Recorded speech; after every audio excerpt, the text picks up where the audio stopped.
মুখ্যমন্ত্রী মমতা বন্দ্যোপাধ্যায়ের উদ্যোগে শিশু কিশোর একাডেমি ও মহকুমা তথ্য সংস্কৃতি দপ্তরের ব্যবস্থাপনায় রবিবার কানলা অম্বিকা মহিষমর্দিনী উচ্চ বিদ্যালয়ে রাজ্যব্যাপী বসে আঁকো প্রতিযোগিতা অনুষ্ঠিত হলো। আর সেই প্রতিযোগিতাতেই এক কিশোরের ছবিতে ফুটে উঠল আরজি করের নির্যাতিতার বিচারের ছবি। নবম শ্রেণীর কাইগ্রাম উচ্চ বিদ্যালয়ের ছাত্র সম্রাট সামন্তের তার ছবিতে এমনই ফুটিয়ে তুলেছে। সেখানে দেখা যাচ্ছে সতীদাহ প্রথার সময় যেমন নারীদের স্বাধীনতা ছিল না, তেমনি বর্তমানে স্বাধীন নয় নারীরা। পাশাপাশি আরজি করের নির্যাতিতার বিচারেরও দাবি তুলেছে ওই কিশোর তার ছবির মাধ্যমে। এদিনের এই অনুষ্ঠানে হাজির ছিলেন কানলার বিধায়ক দেবপ্রসাদ বাগ, মহকুমা তথ্য সাংস্কৃতিক আধিকারিক অসিত ঘোষাল, বিশিষ্ট শিক্ষক তাপস কুমার কারফা সহ বিশিষ্টজনেরা। প্রতিনিধি সৈয়দ আবু জাফরের রিপোর্ট, পপি নিউজ। কারণ আমাদের নারী সমাজে আমাদের খুবই আস্তে আস্তে দিন দিন ইয়ে হয়ে যাচ্ছে, ডাউন হয়ে যাচ্ছে। তা আমরা চাই সবাই মিলে যে একটা নারী আমাদের দিদির মতন বয়সে তাকে এরকমভাবে রেপ করে মারা হয়েছে, তার সেই বিচার যেন আমরা চাই। হ্যাঁ, সেটাই আমার কাছে কামনা। তাই তুমি কি করলে? তাই আমি এই ছবিটা আনলাম। তোমার নাম কি? সম্রাট সামন্ত। কিসে পড়ো?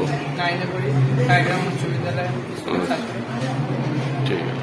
এখানে এঁকেছিল অভয়ার বিচার চাই বিষয়ে। এই যে খুদে মানে আঁকিয়ে যারা আছে তারা এখানে মানে তার একটা কন্টেন্টের মধ্যে দিচ্ছে, এই বিষয়টা আপনি কিভাবে দেখছেন? আসলে বিষয় ছিল সদস্য।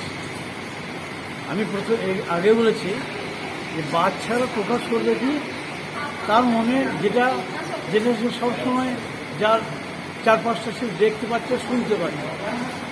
যে স্বদেশ বিষয়ে কোনো বাচ্চার যদি এইটা থিম হয় যে আজকে অভয়ের বিচার, তাহলে তার পারিপার্শ্বিক যারা আছে তার কানের গোড়ায় বা তার ইয়েতে সবসময় এই ব্যাপারটা থেকে ফোকাস করছে, কারণ তার ব্রেনে ওটা প্রিন্ট হয়ে যাচ্ছে।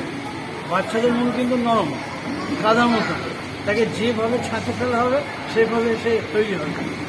এবং সে যে জায়গায় আছে, যে পরিবেশে আছে, তার পারিপার্শ্বিক যারা আছে তারা ওইটা নিয়ে প্রচুর আলোচনা করে। সেই জন্য তারা ভাবছে এইটা নিয়েই, এইটাই তার কাছে স্বদেশের সীমায় দাঁড়িয়েছে। সেই জন্য সে লিখেছে। এটা আমি বললাম যে এটা বোঝা যাবে তার চিন্তা ভাবনা, তার রুচি কোন দিকে দৌড়াচ্ছে। তার চিন্তা ভাবনা হয়তো ওই দিকে দৌড়াচ্ছে, সেই জন্যই সে প্রকাশ করেছে। এটা আমি কোনো বাচ্চাকে দোষারোপ করব না। এই যে বিচার চেয়ে যে খুদেরা এখানে যে ফুটিয়ে তুললো তার স্বাধীন চিন্তা ভাবনা, সত্যি কি মানে সেই প্ল্যাটফর্মটা কি, এই জায়গাটা কি সঠিক, না আপনি কি বলবেন? ওই বিতর্কে আমি যাব না। এখানে স্বাধীনভাবে মত প্রকাশ করতে বলা হয়েছে।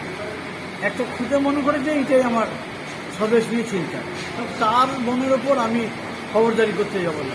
তবে এটুকু বলতে পারি সে পারিপার্শ্বিক প্রভাব দ্বারা সে ভেবেছে এইটাই আমার বর্তমানে স্বদেশ নিয়ে চিন্তা ভাবনা, এইটুকু করতে পারি।